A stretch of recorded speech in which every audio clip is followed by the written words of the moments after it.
Welcome, everybody, to our Global Social Witnessing call today, where we're coming to bring our embodied presence to the world. So, thank you so much for being here with us today for this special theme. I think it's the first time in our history of witnessing calls that we look directly at trauma and technology, exploring technology's role in collective healing. And we're also exploring technology's role in collective trauma. So, yeah, I'll just say a few words from the description just to set the stage for us. So, you might have also read this as you signed up to the call. Also, just to say that my name is Kosha, to those who don't know me yet. Kosha Joubert. I have the joy and honor of serving the Pocket Project as CEO. I'm here today with Sonita Mba, who is our technical host and another member of our Pocket Project team. And we have two wonderful guests, Tamarian and Joanna, which I will introduce you to in a moment. Yeah, but first, I think we're all aware that technology in today's world is both a catalyst for the good, but also a catalyst for a lot of pain and distress. And we're just going to be exploring that landscape a bit more deeply together. Today, over 97% of teenagers in the US, and we'll get more about this, use social media, and most are negatively affected by it. And I think we're all touched by the rapid increase of the use of artificial intelligence, the instant connectivity that we're all a part of, the speed with which news comes in. And we might all experience places and moments in our life where we feel that being in touch with technology a lot is actually a challenge to our nervous systems. There is caution.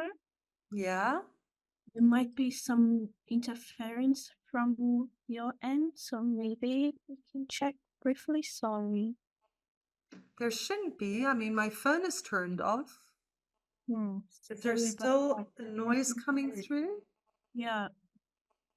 Hmm, that's very strange. Like a crackling sound. Ah, how very Right. strange.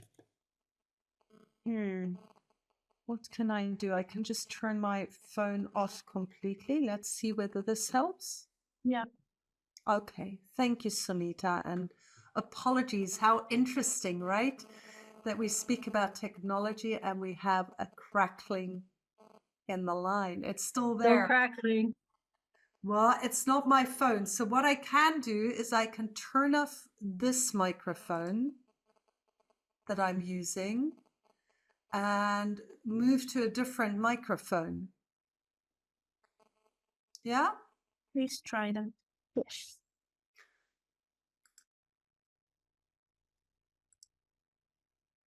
In that case, yeah. How is this? Beautiful. Yeah? How strange. Okay. That means that my microphone is breaking. So here we are, crackling in the line. So that can be part of the trying to find connectivity through technology and it not working easily, which is also the case for large parts of our global population.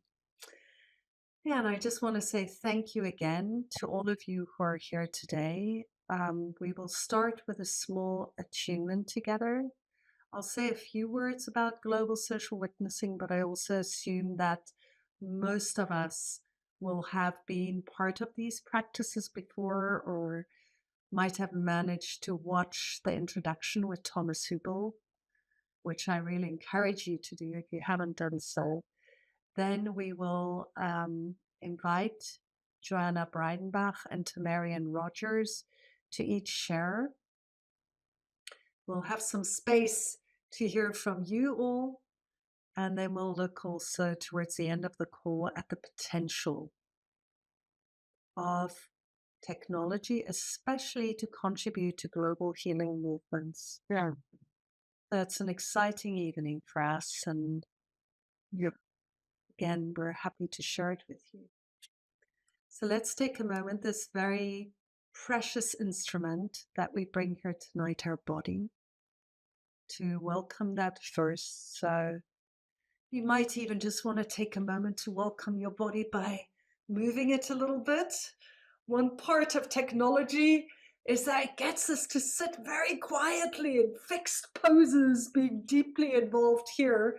So maybe just take a moment to stretch.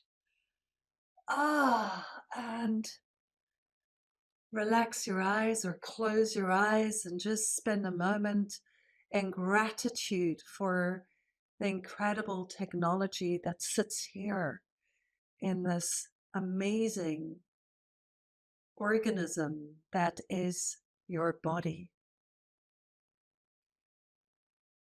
And you might start by just reconnecting to the breathing mechanism of this body, the in and out flow of breath.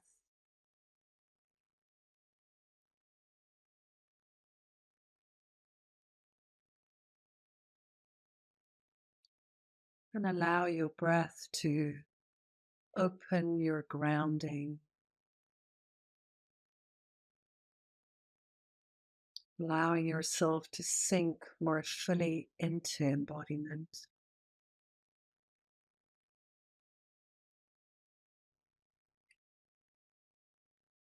And some of us might have had long days already. Some of us might be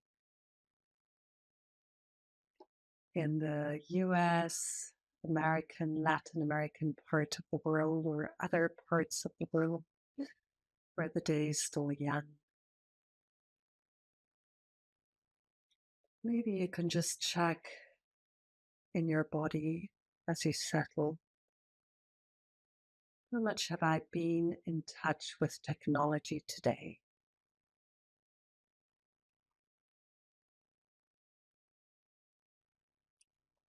And can I feel the remnants of looking at, working with, being in touch with technology today in this body? What does it feel like in my body?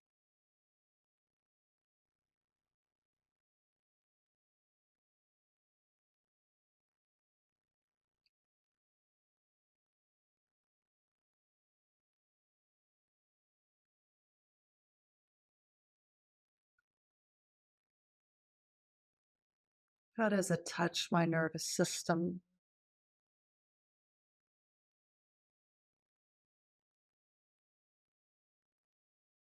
How does it touch the through flow of energy through my body?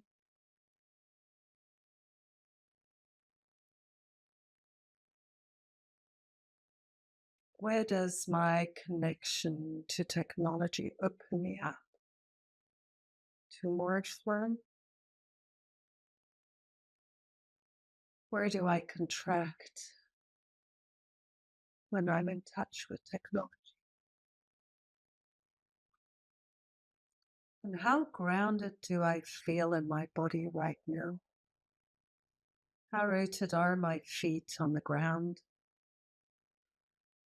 How embedded do I feel? You know, when Thomas says, we are not on the planet, we are the planet. Can I feel that? Can I feel my body as part of the planet? Can I feel my roots go down? Am I embedded in earth?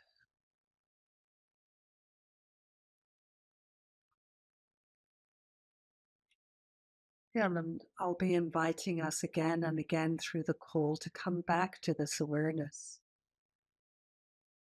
Where do we lift out when we hear about, when we connect to technology? Are we able to stay grounded? And today we're here just to become more aware. You know, there's no right or wrong. There's just the, oh, this is what happens to me. To go and embrace yourself wherever you are, bring yourself closer, become more intimate with yourself.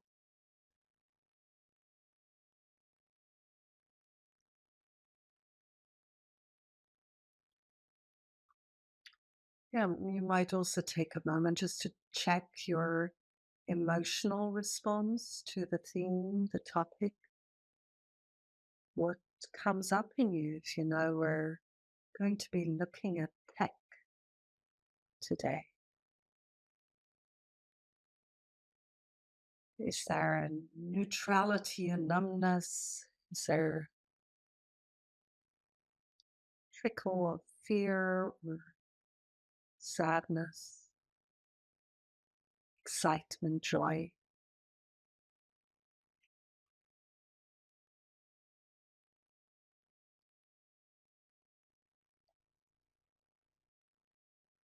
And you might also check in on your mind. You know, our minds are being co-shaped. The information that runs through our minds, but also even the way we process information is being changed by technology. Yeah, this witnessing presence, which is alive in all of us right now,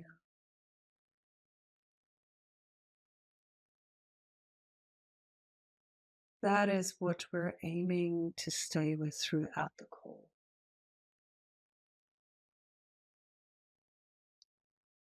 So you are your main dance partner today, watching your body, your emotions, your mind, your presence as we listen.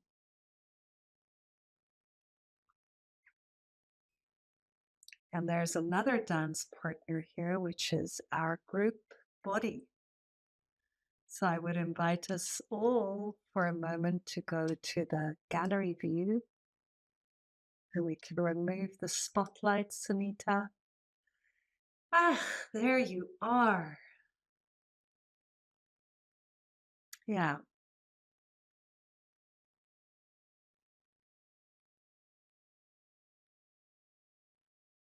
Our collective body.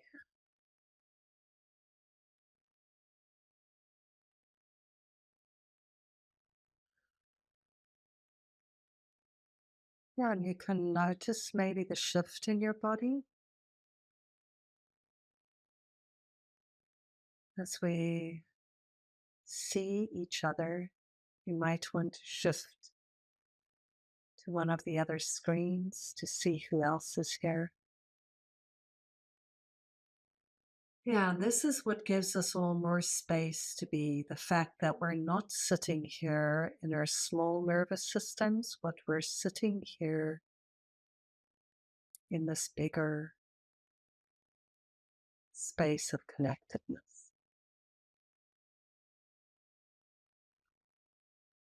Grounding together.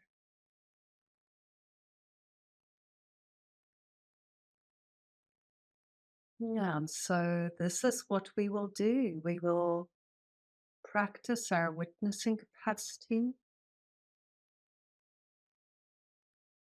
staying present to our own bodies,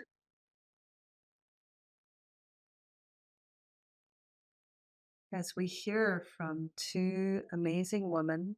And I'm so grateful somehow that we are connecting to the theme of technology through two human beings that are, at least as far as I know, in female bodies at this time. Correct me, Tamarian and Joanna. I see you nodding. Well, there we go. Yeah, just because so much of technology is also created and moved and shifted by humans in masculine bodies. And I think it's just, you know, somehow interesting to have you both as our entrance door today. And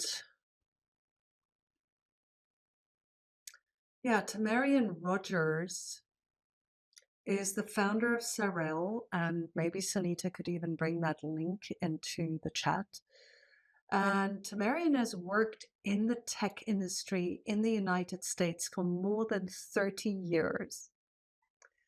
She held various engineering roles at General Motors, Apple, Microsoft, Snap, and she enjoys doing what she can to create safe spaces in tech for BIPOC, women, and members of the LGBTQ community. In November 2021, Tamarian left her position, that was at Snapchat, at Snap, to focus on what she calls global relational healing. Yeah, we're very excited to hear from Tamarian today. Thank you so much for being with us, Tamarian. And then we also have Joanna Breidenbach here with us, who's a long-term friend also on the path of journeying with Thomas Hübel and actually a member of the advisory board of the Pocket Project. And Joanna is also a cultural anthropologist, a social entrepreneur, and author of numerous books on the cultural effects of globalization, migration, and tourism. Most of her work is in German, and you'll both receive more information in the email afterwards also with links where you can explore their work more deeply. So, you can use DeepL or something to translate some of that work because it's super interesting. Joanna is also co-founder of betterplace.org, which is Germany's largest donation platform, and the Better Place Lab, a think and do tank researching the use of digital technologies for the common good.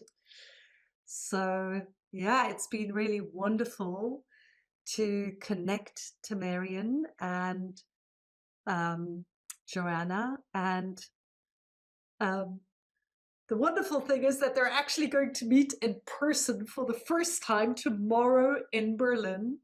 But there is this conversation between them around how do we heal the world of tech? How do we make sure that tech is being used for the well-being of humanity and all life on this planet, that today's conversation really grows from?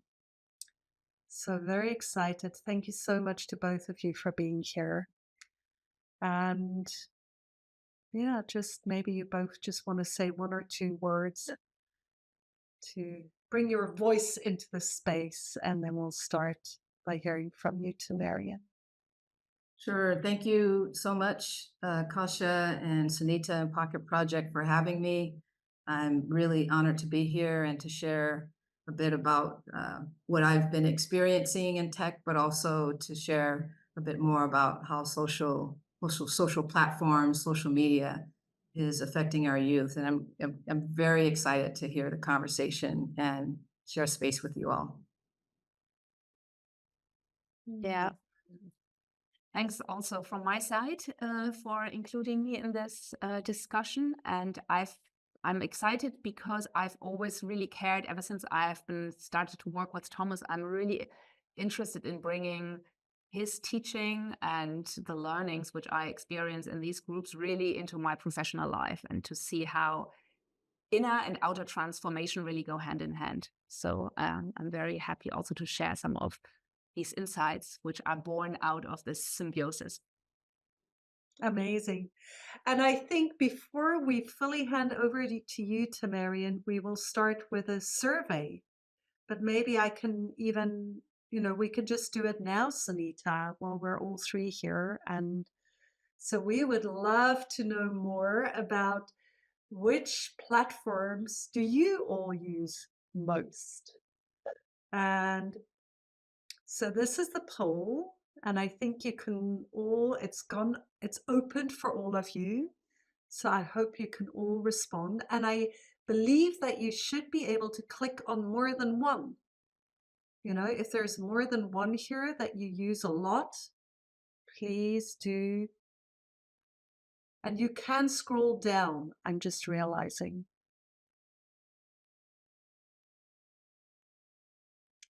Yeah, super interesting to see. So we can already see that we're a slightly older clientele here. Not much TikTok and Snapchat happening. What else are you reading from this, Tamarian? Oh yeah, this is not at all surprising. And oh, there is somebody with WeChat. Yeah.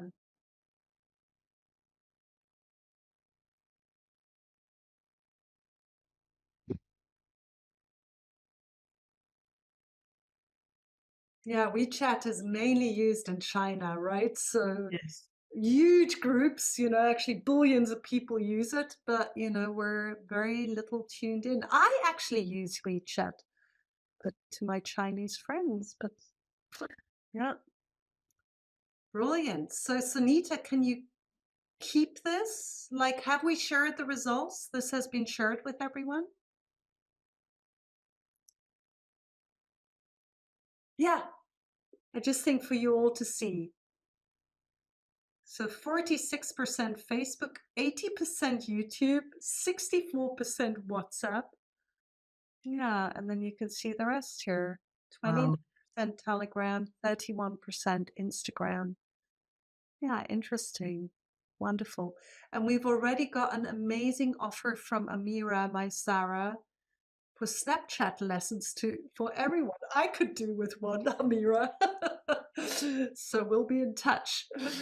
Okay, with that, I'll hand it over to you, to Marianne, and just give you the space. Thank you, thank you, thank you. Thank you all for participating in the survey. It's really allows me to sort of feed a curiosity about how we within this collective are engaging with social platforms. And I'll say that, you know, I learned about the Pocket Project at the end of 2022 through a friend, Tom Glacier, introduced me to Patrick Dougherty.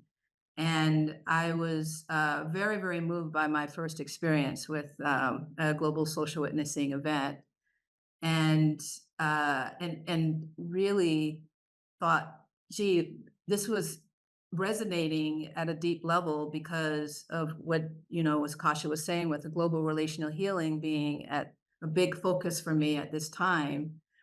The pivotal piece there, the key piece there is how do we use technology to really grow our collective healing network. And so seeing how how we use these social platforms today and how it's affecting our youth, I think is a real way for us to see the opportunities. And also, to me, technology actually has a responsibility to serve as a catalyst for healing. It's in the fabric of our society. It is used extensively for us in how we communicate and how we network with one another, how we produce things. And so, of course, I think it should be at the forefront of how we heal and grow together. So, so jumping into social platforms, when I talk about social platforms, what I mean by that is any technology or space, virtual space, where we can connect with one another through texting, through sharing our pictures, through sharing videos, um, and that it is a primary use in terms of how we are engaging with each other. And when I talk about youth, I'm talking about ages 14, 15 to 24, 25. That's how the United Nations describes this demographic. And that's generally what I'm going to be talking about today. And so I had a couple of slides that I wanted to share with you just to give you a bit of perspective on things. And it will show here. Okay. Screen showing. Is the screen show? Okay, perfect. Okay, so these are just some examples of the platforms that we just talked about. It's absolutely back to that. It is global. There's no part of the world where, social platforms don't exist. And it's growing in terms of usage. More than 3/4, 75% of us are using social platforms. So out of 8 billion people, nearly 6 billion of us are using these platforms. And then the most popular, of course, Facebook, YouTube, WhatsApp, Instagram are all used primarily on our devices, on our mobile devices. And our youth representation is largely in Asia and Africa. And that's more than 75%. And it's rare, it is sort of evenly distributed between North and South America and Europe, behind Asia and Africa. And so, and when we think about how these platforms are used, what are the popular platforms among our youth? Of course, Instagram and WhatsApp and TikTok are at the top of the list. Facebook is in there occasionally when we look at male to female, and also honoring the fact that this does not show the full spectrum of gender. But in any given day, these can change. What's popular depends on what's trending. And I'll stop sharing for a bit here because this is one of the things that's really important for us, I think, to remember is that in this particular age group, the brain is still developed. There's regions of the brain that are still developing. The prefrontal cortex that helps us make decisions, apply judgment, is still being developed. Our amygdala that helps us sort of process emotions is also being developed. And during this particular time frame, social feedback is really important. It helps us understand how we fit in the world, how we relate to others, what's good, what's bad. And at a time before social platforms were the main way that we connected with one another, this was largely filtered by our interactions with each other on a more personal basis. Now we have so much information coming at us at a continuous pace that it's very difficult to discern, the different and to sort of grow this sort of discernment around what's good, what's bad, what's fitting. And so this population is very vulnerable, right? And that's a lot of what is being sort of taken advantage of on a lot of these platforms today. And so I think one of the things that are particularly interesting is how we can look at the different effects that social media is having on this group. I think about it in neurological terms. How is it affecting us neurologically? How is it affecting us socially? And how is it affecting us behaviorally? And there's a lot of research that's happening around what are the neurological effects. And a lot of it is inconclusive. Even though we can see what's happening, there is very, very few evidence that social media is directly causing these changes in the brain.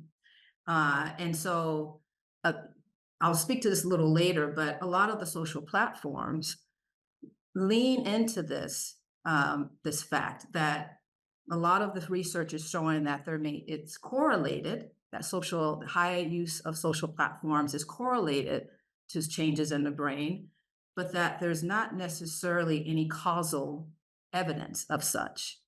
And with that is a lot of what the reasons that are being used to continue to build these platforms and features that keep our youth deeply engaged, not just limited to our youth, of course, but especially our youth.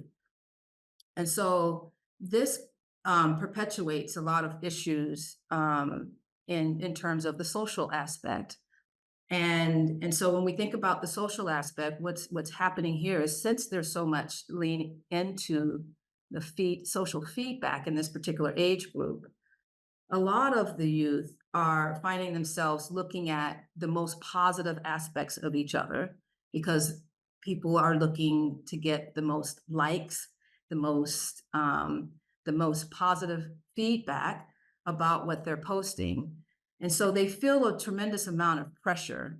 And I'll share a little bit here about what this particular group is experiencing. Let's see if I can get this here. And so this pressure is contributing to depression. It's contributing to anxiety. There's a lot of comparison. There's a lot of envy, and the pressure to only post what's positive about themselves in order to, of course, get more likes. And in fact, get a dopamine boost, because there's a fear of missing out and a fear of not being a part of a group and being ostracized and otherwise not fitting in. So this is a cycle that's been happening, and we've seen a surge, an absolute surge in depression and anxiety among this age group that does not look to be it does not need to be stabilizing or otherwise diminishing anytime soon. There was some research that happened in 2021 where they had a staggered introduction of social platforms across several colleges in the United States. And what they saw was that there was a 9% increase in depression reported, as well as a 12% increase in anxiety across this population, just by introducing the social platform into campus. The other thing I want to call out is that the social platforms really started to were born around the late 1990s. An app called 6 Degrees was introduced in 97. And a lot of the features that came with that particular product are what's in a lot of the social platforms today.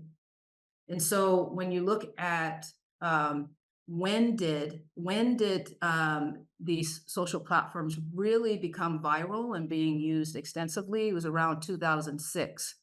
So a lot of this research that's happening is in infancy. We're in the first 25 years of really trying to understand how social platforms are affecting us. And the jury is still out about the long-term effects, even though we are seeing this rise in depression and anxiety. As these features from the behavioral side of things, the features that are similar to what we call infinite scrolling, that is a feature that was created to keep us engaged, to keep us on the platform, continues to show us content that keeps us excited based on what we've already seen, how long we've been on the platform, and seeing that type of content. So these algorithms are constantly watching what we're doing, so that it can continue to render interesting information for us to stay engaged. And the longer that we're on the platform, especially this demographic, is subjected to a lot of bad actors and trends and challenges. So, for example, from the bad actors standpoint, sexploitation is on the rise. And this is when our youth are invited to share intimate images of themselves and then later being blackmailed. Drug use, drug marketing, and access to drugs has definitely skyrocketed in recent years because of the anonymity and the privacy that creates this place for more exchange, more exposure. So drug use and drug deaths related to drugs have been on a consistent rise as well. And then there are trends and challenges that are also on these platforms. The trend that I'm speaking of is something like the Blue Whale Challenge. You may have heard of it. It's challenging people to do certain acts, some being something as simple as turning your alarm on at a certain hour, an odd hour, all the way to inviting you to commit suicide, are challenges that have had a viral effect on the platform. There's another one called the Blackout Challenge that challenges people, dares people to suffocate themselves, just to get on the verge of death. And death have actually happened. And so these are some of the things that are happening on the platform that is targeted towards folks that are unable to sort of have good judgment, and are also seeking to fit in and to otherwise combat what they are seeing as an envious life. One thing I wanted to call out was beauty filters. That's been a really big area that has affected a lot of our young women. And these filters create this image of perfection, body perfection, and it seems to be causing a lot of self-hate and what we would call body dysmorphia disorder, which is this real tie to an image that is largely unattainable, but that can cause one to really try to do anything they can to fix perceived flaws. In this case, this individual, Kylie Jenner, shared her own sort of struggle with her own looks. And if you look at the bottom chart here, her following was greater than all other influencers on the Instagram platform. And so she actually created a lip kit to help enhance her lips to look better, and became a billionaire off of this based on this following. And so these social media apps have been taking advantage of this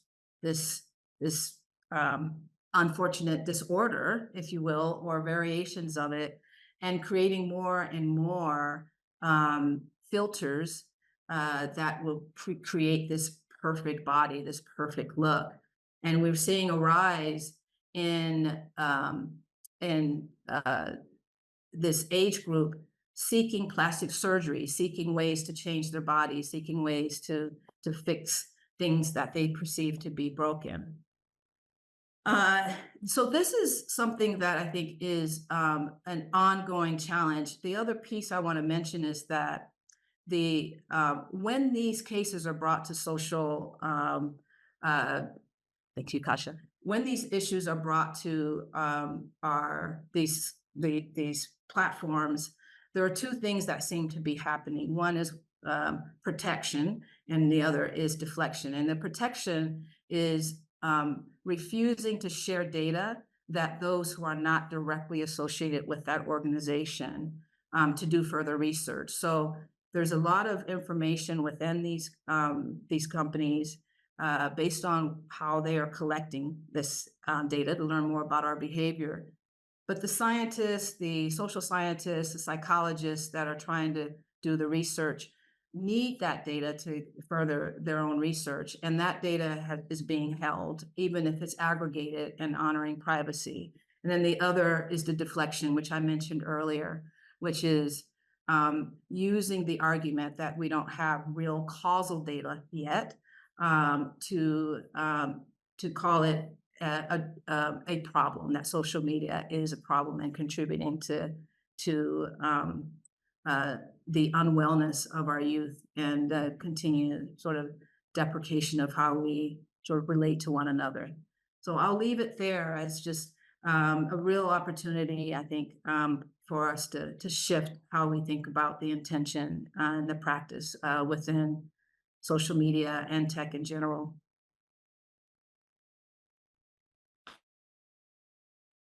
Yeah, thank you so much, Tamarian. That was very rich. Yeah, and just to feel, especially this, like what really stays with me is the increase in depression and anxiety of people, young people starting to use these platforms, the compulsory nature of continuing to scroll, and this deep impact on our self images. Or that, for sure it has an effect on all of us, but especially on the younger generation. And maybe we could just, for a moment, sit with that together to feel how is this landing in us? And yeah, we can see that many of us also in the group are touched by these topics.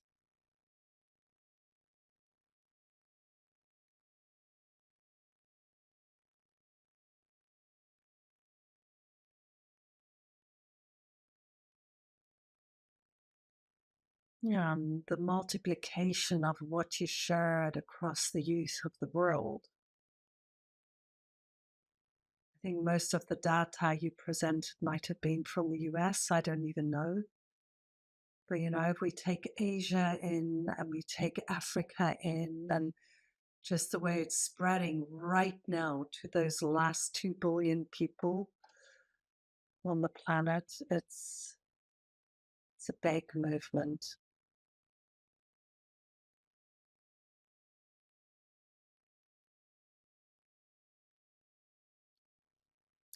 And let's just see whether we can allow the information that has been entering our bodies to also somehow enter our bodies more deeply.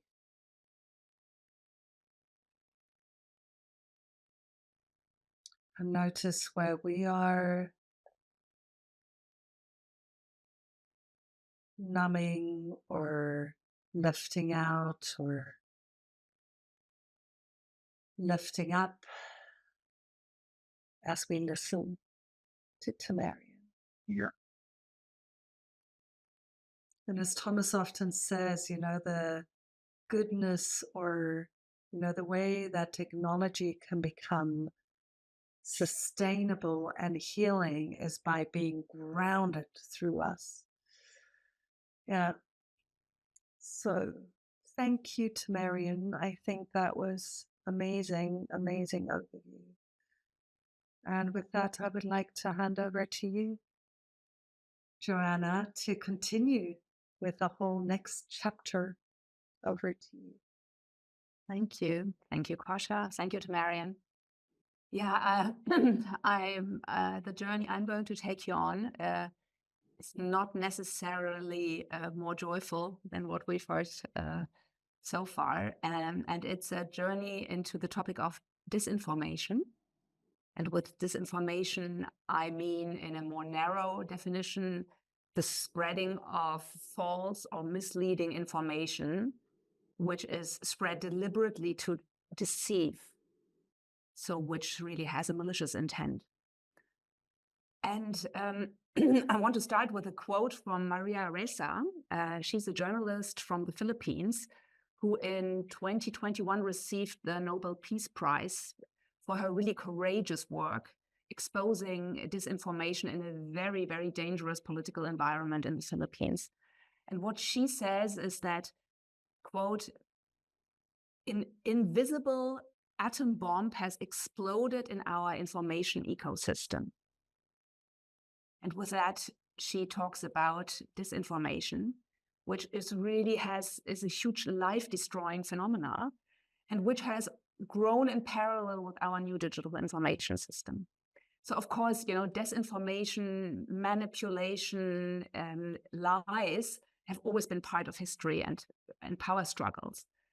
But what we really see in the last 20, 25 years, this kind of information has been turbocharged. It has really been amplified by digital technologies. and especially the social media platforms, which Tamarian was mentioning. And so in many ways, I think even though we observe this phenomena of disinformation, I also believe that we are really still in the infancy of this development, because especially now when you look at artificial intelligence, so-called deep fakes, which also can produce videos which are nobody can anymore really differentiate whether they are actually based in some kind of factual reality or not. And so really we are entering an age where there is like all these different competing narratives and realities in a way. And what we can see, and that's really unfortunate, is that lies and fakes travel 6 times faster than reality-based online news. And I think this definitely has to do with the fact that these messages, also as Tamarian was saying, are targeting our lower mental capacities. And they feel attracted to sensational and outrageous information, you know, where we feel we need to click on this and then we need to share it. Joanna, can I just ask you to repeat that sentence? So Like, what is traveling 6 times faster than reality-based news? lies and fake news. Wow. So they have this tendency to spread much faster online than reality-based news. And you can ask yourself, well, so why does this matter? But of course, I mean, I am a social entrepreneur, and I really deeply, as you also care about, that we are finding answers to the many, many deep crises we find ourselves in. And if we are not able in our societies to find some basic consensus around truths and facts, then we are also not able to really come together and design and follow those solutions and those answers to our crises. Because if we are completely fragmented and divided informationally, you know, if my reality doesn't have any connection to your reality, then we won't be able to find a democratic consensus on the path ahead. And that's why disinformation is such a really interesting and also worrisome phenomenon. And what I would want to do with you tonight is that, or today, is that I want to take a bit of a closer look at this invisible bomb, as Maria Ressa calls it. And because I think it is really important that we look at it in a differentiated way, because disinformation or the claims of disinformation can be used and misused in so many ways, which can also harm free speech. So I think it is important that we are become more aware of what we actually mean when we speak about disinformation. And I already used in the beginning this one quote from an American organization called Bellingcat, which is a think tank which researches disinformation. And their definition says that it is false or misleading information that is spread deliberately to deceive. And we all will have our own examples of this in mind. Many of us have been witnessing the US elections in 2016, where there were many disinformation campaigns which tried to influence the outcome of these elections. And some of them were quite ludicrous for most observers, like the Pizzagate rumor that Hillary Clinton was involved in a sex child trafficking ring operating out of a pizza parlor in Washington, D.C. But even though these were complete lies, many people did believe these lies. And there were incidents when groups of armed men stormed the pizzeria to rescue the children. And of course, there were no children, and the pizzeria didn't even have a cellar where they could have been hiding. So we have loads of instances of strategically spread rumors. And especially we see these kinds of rumors in contested areas. So currently, disinformation is a big phenomenon in the wars between Russia and Ukraine, and in Israel and Gaza. And what we see in what recent research, for example, is demonstrating is that Russia is trying to undermine military funding for Ukraine from the US and Europe by strengthening certain isolationist voices, which say, well, let's keep out of world affairs. You know, that's not our place to interfere. And so in all of these instances, we can really rightfully speak about disinformation. But then there are many other gray areas which sometimes are labeled disinformation, but which I think it would be much better to speak about persuasion or manipulation, because our news environments and all our political discourse, they are full of distortions and selective information and also outright lies. And I think it's so important also to distinguish disinformation from the fact that we also live in a world where very many perspectives can rightly claim to be true. Because we have so many competing knowledge regimes. And one example, which you might be familiar with, is that many people who are believers in evidence-based medicine, for them, homeopathy is a fraud. And information regarding homeopathy can be labeled as disinformation. And practitioners of these alternative medicine practices, of course, would reject such a labeling. But it is important to differentiate, because otherwise we are just going to throw the label disinformation at everything which we don't like and which isn't compatible with our own very specific view of the world. So what I want to do in the next 2 or 3 minutes, I want to take you to some research which we've been doing in a think tank, which I co-founded in Berlin, called the Better Place Lab. And we really tried to develop a more nuanced understanding of the topic, because if we want to also counter and fight disinformation effectively, we really also need to zoom in on the details, and we need to understand it as a practice. And so what we did, we looked at disinformation. We looked at what we called the value chain of disinformation. And we really try to map what is the landscape of disinformation in order for people to gain influence, power, status, or money. And we could identify one first phase where disinformation is being initiated.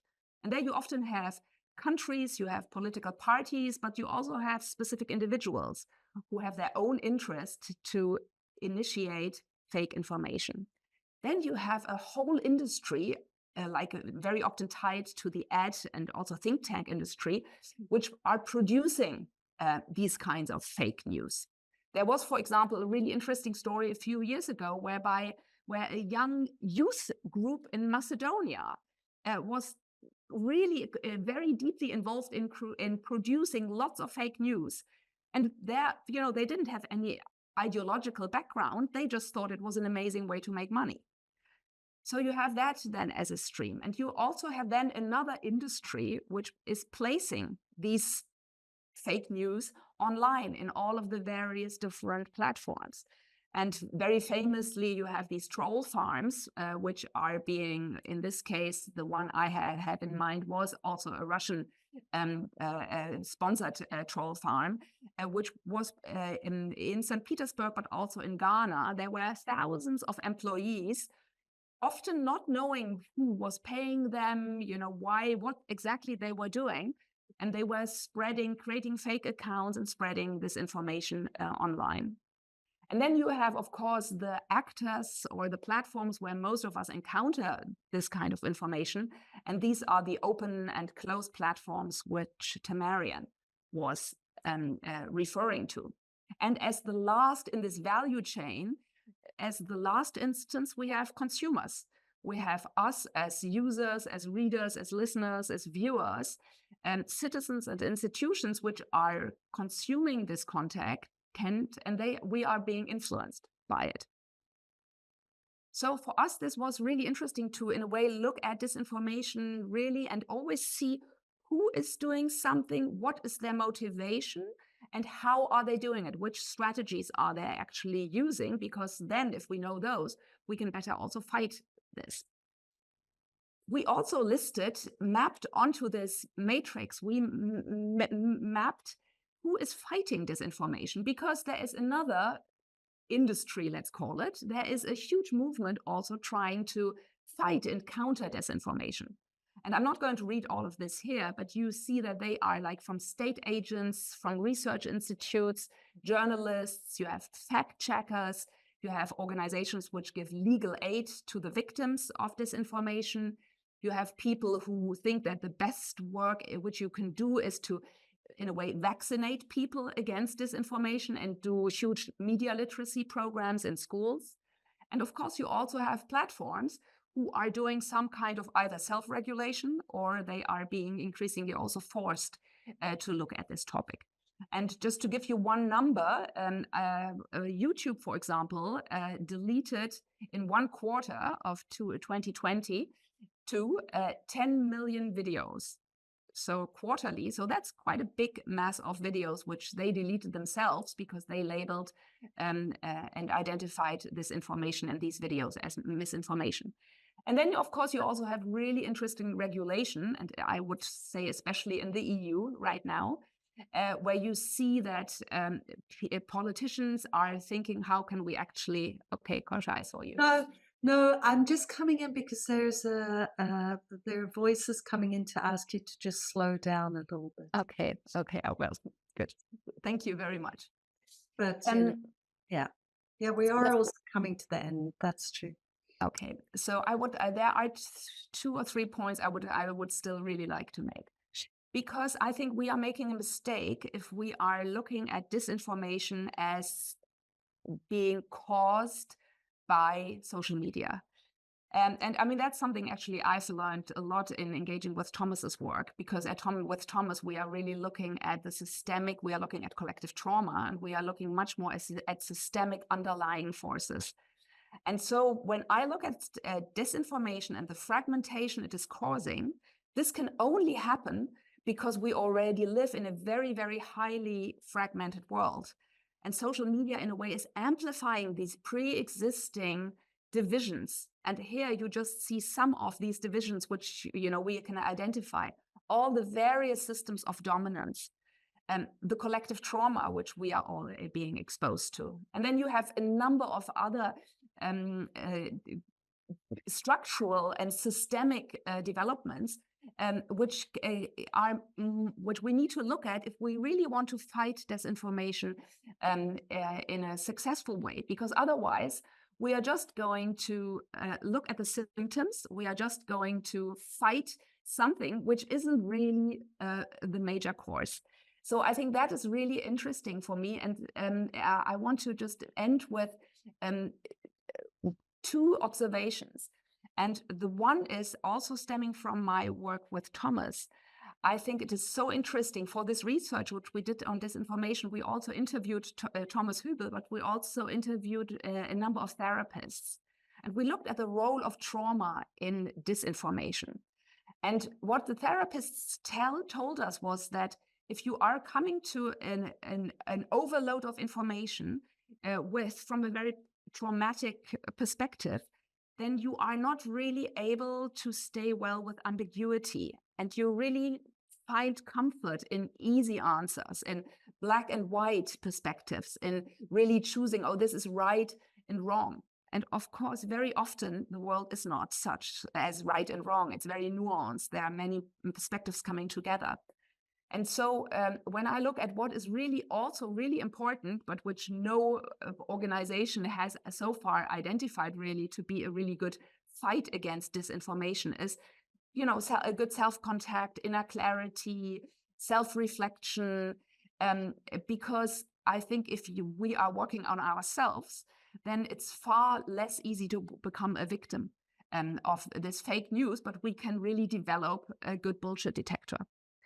And in closing, there's just one more point which I want to make, which I think is super, super important.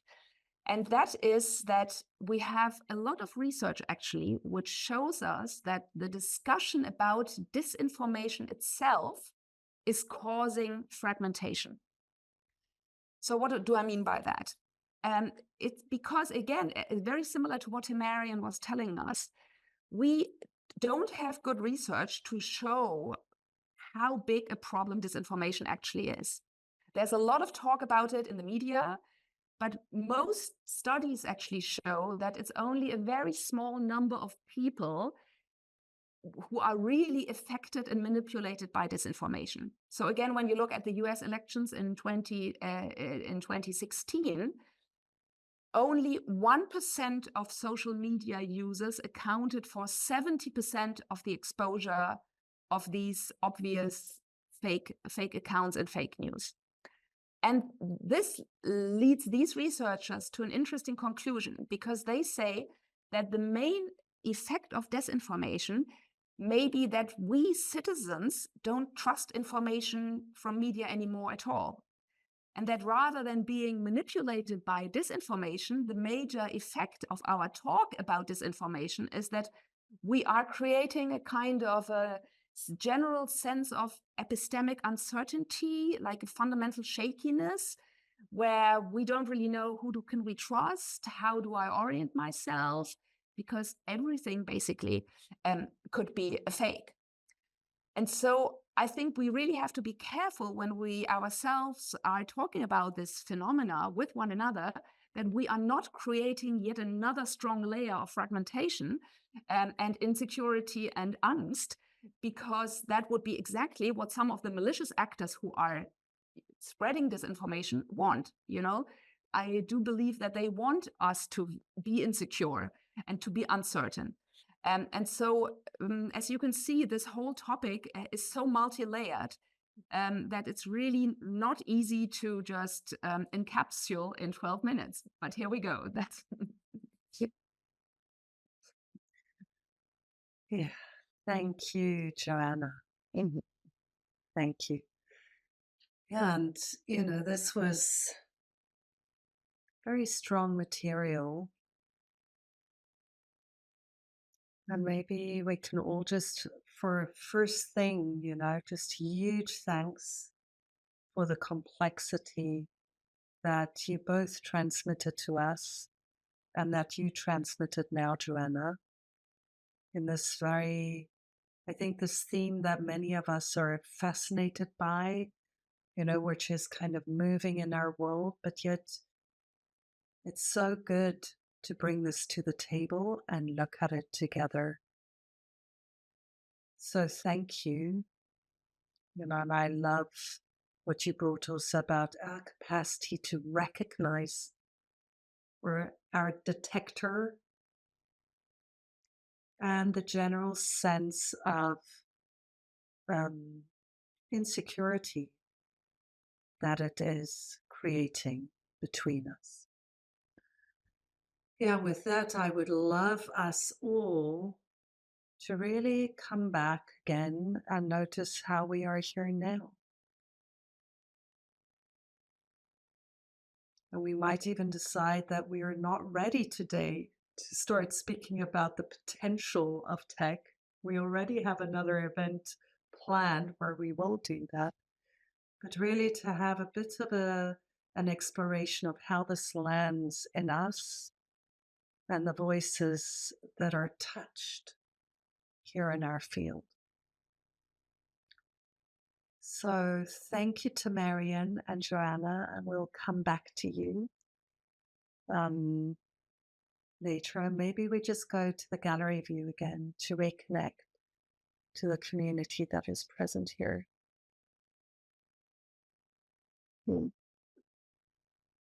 Thank you, Sunita. Yeah, there we are.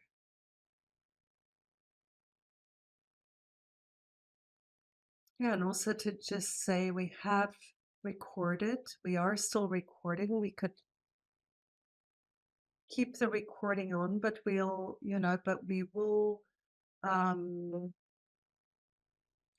share the recording only of the part where Marian and Joanna are presenting. And I've had quite a few people requesting that also in the chat. So there's a lot of richness. Yeah, maybe just notice, how am I here now? What has been touched in me?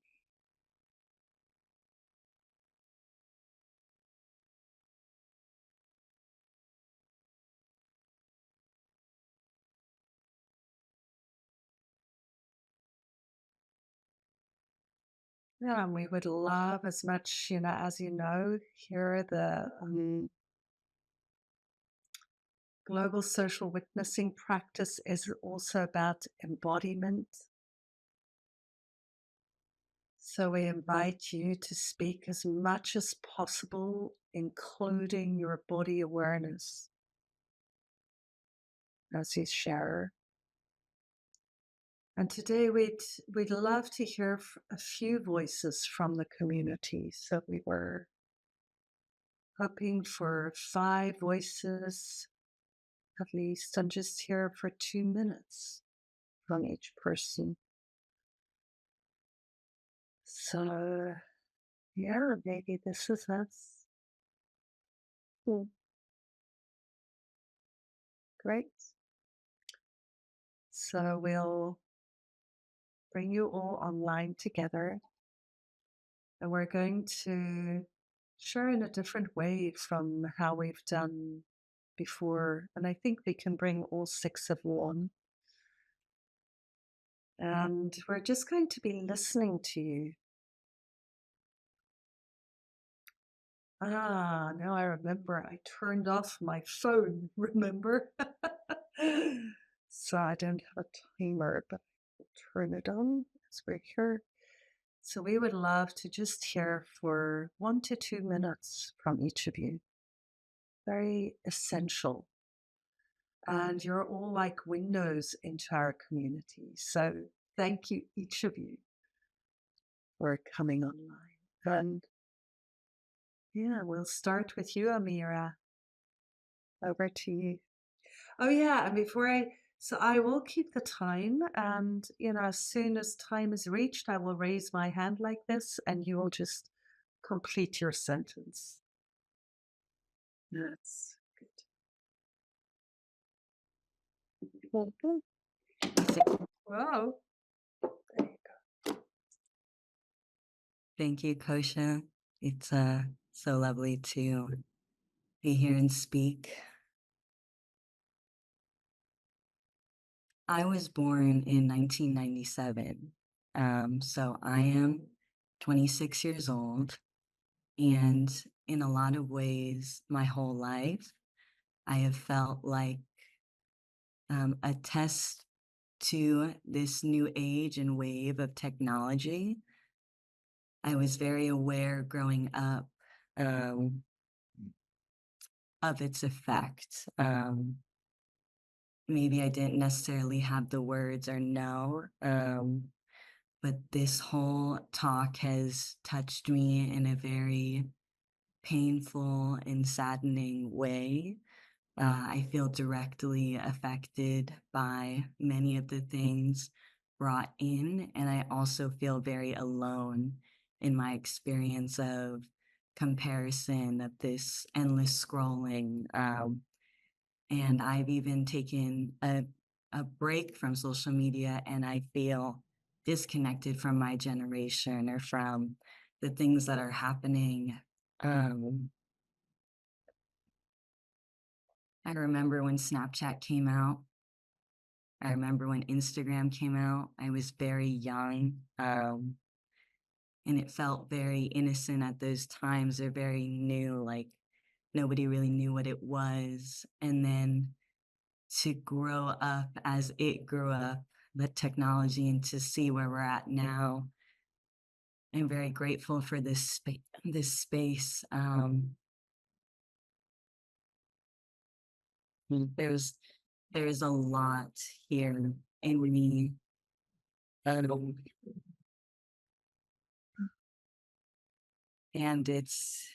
I want to say like what's arising is I want to say it's very damaging. The effects that can be had. I've seen it in myself and my friends. And it's a part of my development.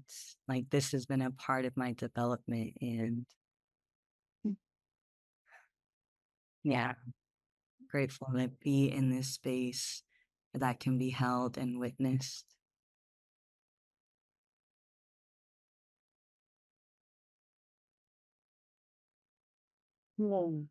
Thank you so much for your courage and your beauty in sharing so deeply, Amira. Thank you. Eileen, we'll go to you next. Hi, first I wanted to, I think I came in late, but it doesn't matter because if it was 12 minutes, I got it, pages of notes.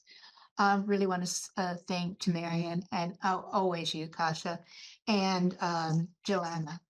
And I came in prepared, knowing this stuff I was dealing with, but I think it might be constructive to mention it because there's an antecedent that I have not really heard.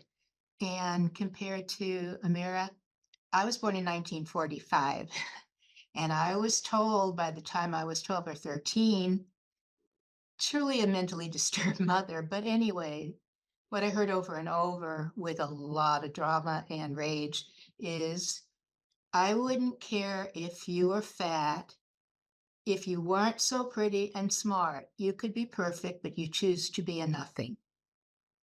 And to her dying days, because I'd gone up and down with weight, and she, at 93, just about, came in when I was visiting to take care of help.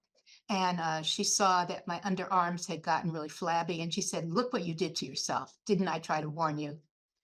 So, the only reason I'm sharing that, it's easy for me to share it, but I'm sharing it because some of these kids are coming in with that far more than I hear anybody speak about.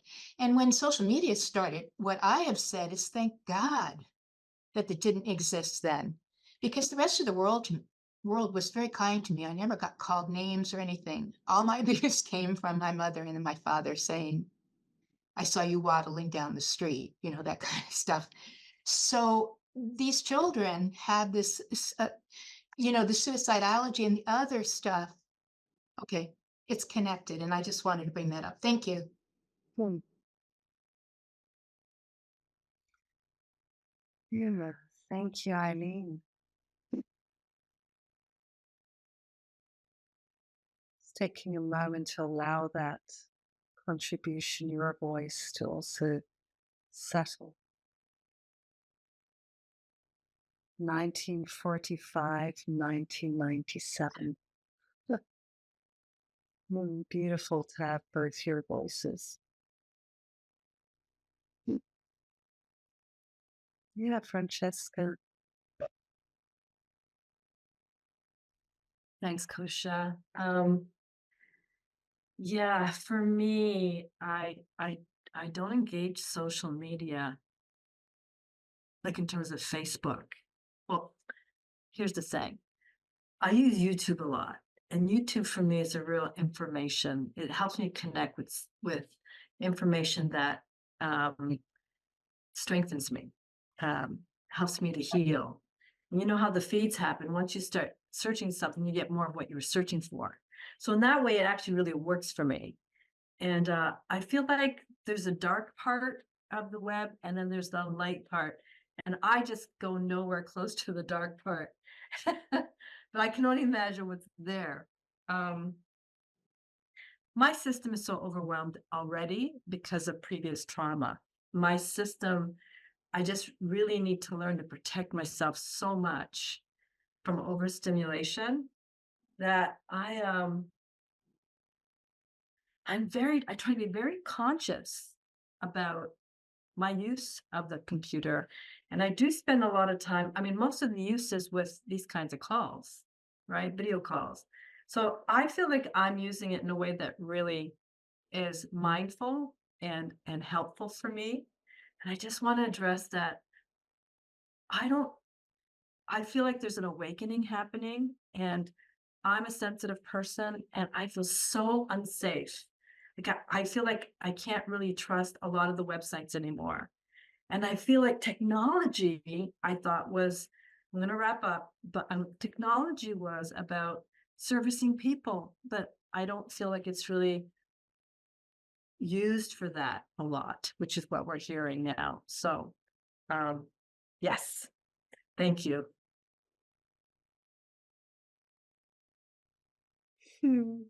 Yeah, beautiful to hear, Francesca. What a generous voice to bring into the space, also the healthies. Melissa. Thank you, Kosha. Thanks everybody for being here. This has been really lovely. I had to step out in the middle for a meeting, but I came back because I really wanted to come back. Um, so I work in technology. I'm a user experience designer and researcher.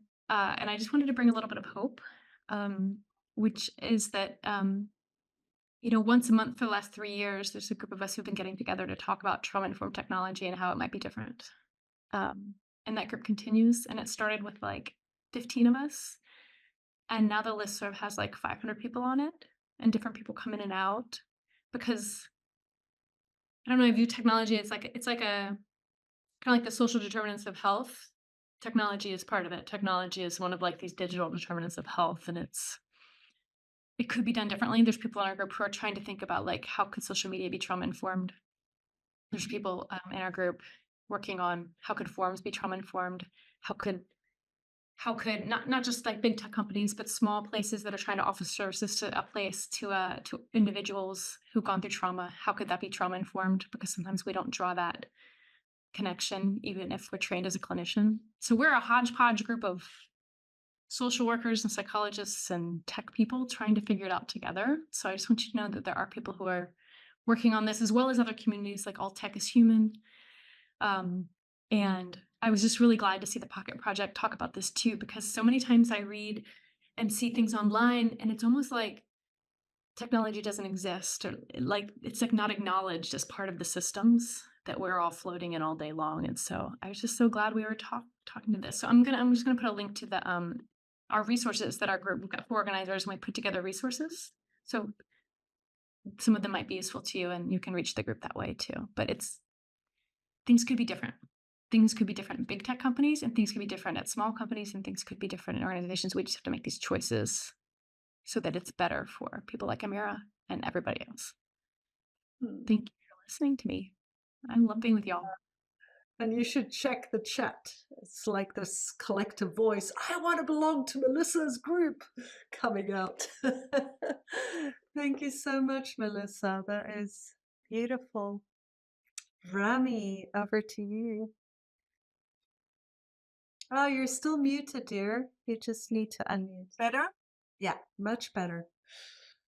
Well, this has really sunk in. I'm aware of most of the information, but I'm usually not thinking too much about it anymore.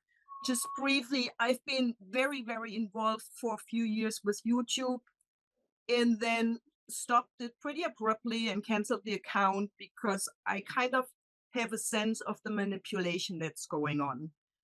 And even now, when I get emails, it's like if it triggers my emotional brain first, I don't give a crap, because if people cannot give me information that talks to my prefrontal cortex, to my intelligence, and they need to kind of push me into an emotional response and then tell me, yeah, and then if you do this and this, you feel better, I already know that it's manipulation. My question is, we've heard a lot about the percentage, especially of adolescents, that are negatively impacted about the social media and the high use of platforms right now. But we don't hear a lot, and it's really hard. I try to get information. We don't hear a lot about those who get resilience to it. I mean, there must be some intelligence out there when you're on these platforms all day that realizes, well, 90% of this is crap. I shouldn't spend my time listening to it. And I'm sure they're out there. It may be like a natural thing going on right now, like a Da Vinci's contest, who is intelligent enough to withstand this period.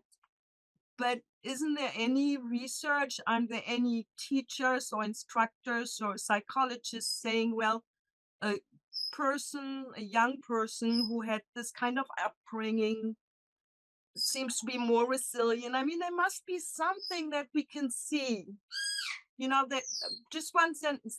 Was a there was a research on starting to have children meditate, for example, in class from the start.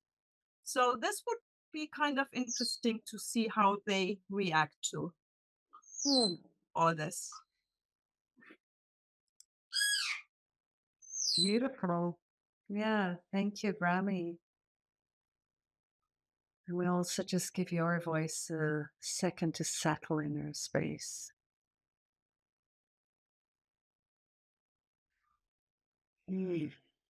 Thank you. And over to you, Paula. I thank you for this wonderful session today. I would like to thank Tamara and especially Joanna for your for your sharing today. And I would like to bring up this thing about disinformation, which I find it very sensitive to me. When I was listening to Tamarian first, I was feeling very sad. So I was feeling my chest contracted and very much my stomach a little bit moved by what I was hearing. And when it shifted to Joanna, there was some kind of excitement, but upsetting feeling at the same time, because I'm very aware of these disinformation strategies that they are carrying out. I don't know in the countries where people live, but for example, now in Spain it's very noticeable, especially when it comes to, well, I saw two news recently that they were trying to convey that the reduce of money access was due to climate change. And when I read this header, I was feeling very upset and very emotional activate, feeling the injustice of this kind of news. And there is another one that it was mentioned in the slide when it comes to companies, especially in the food industry. There is also a misinformation when labeling the foods. And this is very annoying because especially for kids, there is this nutrition score that, for example, products that are, I finish the sentence, products that are highly rates of sugar or fat are rated as very healthy. And well, I see it as very unfair. So thank you for bringing it up. Yeah, thank you. Thank you for being windows in our community. And thank you for the courage to bring your voice and your body here and to sit with us and share with us. Yeah, and with that, we'll go back to the full screen. We're actually at the end of our event. So I'll just need to. Sunita is just writing to me that she has lost her hosting rights. So there you go, Sunita. So you can help. So thank you, Francesca. And thank you, Amira. Thank you so much. Thank you, Aileen. Thank you, Melissa. Thank you, Rami. And thank you, Paula. Great. And with that, coming back to the gallery view, here we are. Yeah, so I want to thank you both for the positive news. I really enjoyed that. And, you know, we wanted to also explore how do we all use technology in ways that nourishes us. And I think it's very valuable for all of us to take that exploration with us as we move out of this call. And I would like to Deeply thank you, Joanna and Marion, for your contribution today. We're not going to have time to pick your voices up again at the end. I apologize for that. We are going to move forward with picking up your voices again in the World Women's Summit, which is coming up. And maybe Sunita, if you could also add this to the chat. So the World Women's Summit we're bringing that to you between June 5th to 9th, where we'll learn from people around the world who are working in challenging circumstances to create better realities, and especially interested also in feminine approaches. You know, whatever gender we come from, feminine approaches. And one of the live events that we're going to be hosting will hopefully be with Joanna, with Tamarian, and someone from the platform. Tamarian, just remind me, the Tech is Human, or is that the name? Yes, all tech is human. All Tech is Human, right? And then we're also hoping to have somebody from the Wellbeing platform. Is that what it's called, Joanna? The Wellbeing Movement? Wellbeing Project.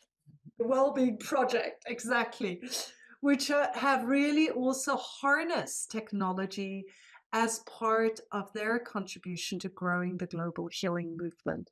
So the question for us from the Pocket Project is also, how can we work with technology, which we're doing here tonight, and in all our work, in ways that actually heal and contribute to healing? And maybe there's just a few words from you, Tamarian, and you, Joanna, as we close the call today. Well, I mean, if I go first, I thanks so much. It was a pleasure. And I feel a bit, there's so much more I would love to share, because I also have so much. I just love to explore technology. I love to experiment with it. And I think the key is not to be only a consumer, but actually to be a producer in many ways. And you can be a producer, every one of you. I mean, I daily talk to my ChatGPT. I just have really wild conversations with technology, because I just want to know more about it. And so I would like to, inject a bit of potential, while not being naive at all about the really bad money incentives which we are currently having in our system. But there's also a lot of beauty in it. Beautiful. So I see Melissa nodding so strongly, and I really think it would be great to open this conversation much wider also in the Pocket Project context. I'd love to see an international lab around this topic in the future. So really excited about this. Tamarian. Yeah, I'm delighted. Melissa, thank you so much for bringing this wonderful group to all of us. I think for me, I am extremely hopeful. And I think that there are so many of us awakening in the tech space, as well as those that have a very different and very informative understanding of what's going on with us and within our bodies. And organizations like this, the Pocket Project, I think are here to serve in this way of bringing us together to influence the industry at large and help us make this existential shift, if you will, in how we think about success. And so I'm extremely excited and motivated, especially by what I've been seeing in terms of various organizations and various movements. And I think the Pocket Project can be an extremely powerful influencer in how we shift the way that we do tech going forward. Beautiful. Well, huge thank you. And I am so excited about this. Some of you might remember that at the Climate Consciousness Summit, we had an avatar as part of one of the interviews. And Yeah, fascinating conversations that have been opened and are opening further. And I'm super happy also to hear about your group, Melissa. And I hope that you can reach out to us so that we can grow from that connection and deepen that connection also. And Joanna, to Marion, I look forward to the next time. Thank you, everyone, for being here. Thank you to all of you who witnessed and all of you who shared. Be well and see you again soon.